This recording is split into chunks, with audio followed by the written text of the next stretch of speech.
Of all the games we played in April, why were these ones our favourites?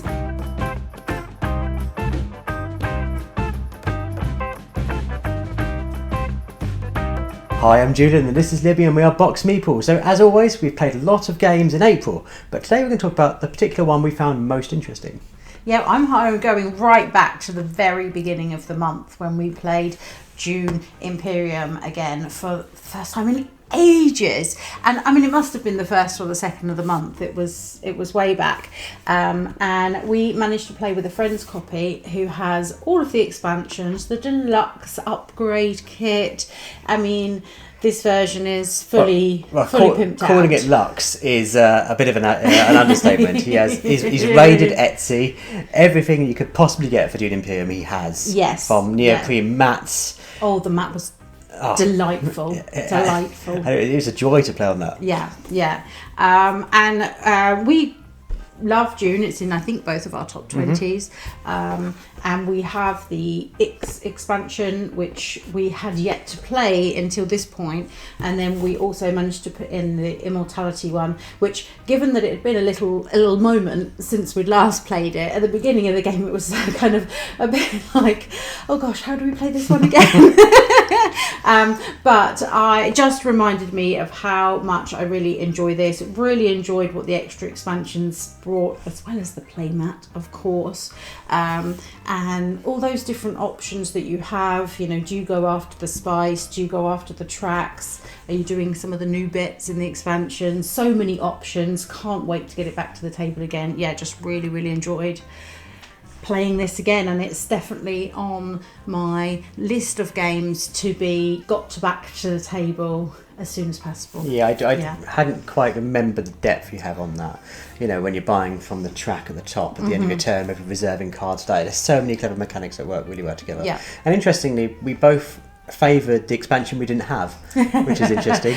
Oh, it means someone's shopping basket's looking a little bit weighty again, but we'll see what happens there.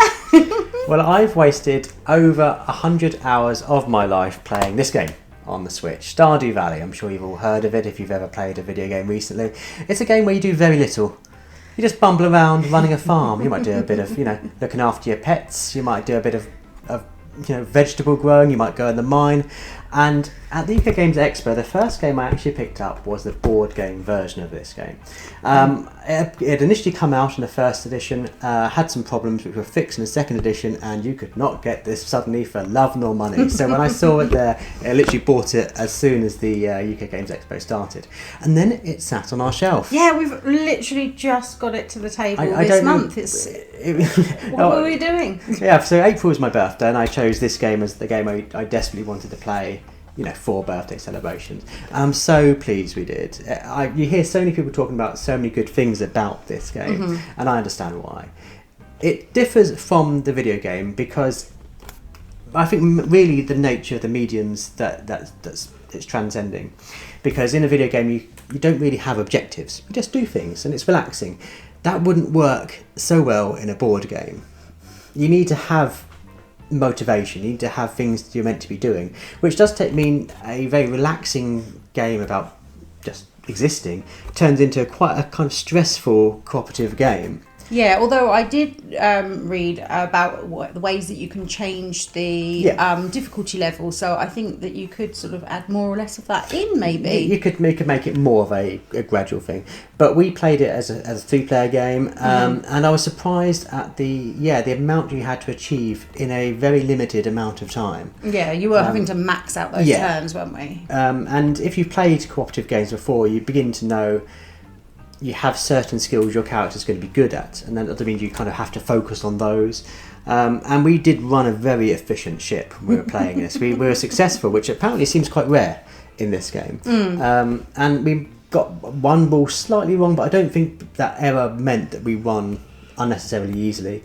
But it was such a fun game to play. We had a really good experience playing it. It looks beautiful on the table. It really does look lovely. Not necessarily in keeping with the game because it's not pixelated, but just a lovely homage, a tribute to that game.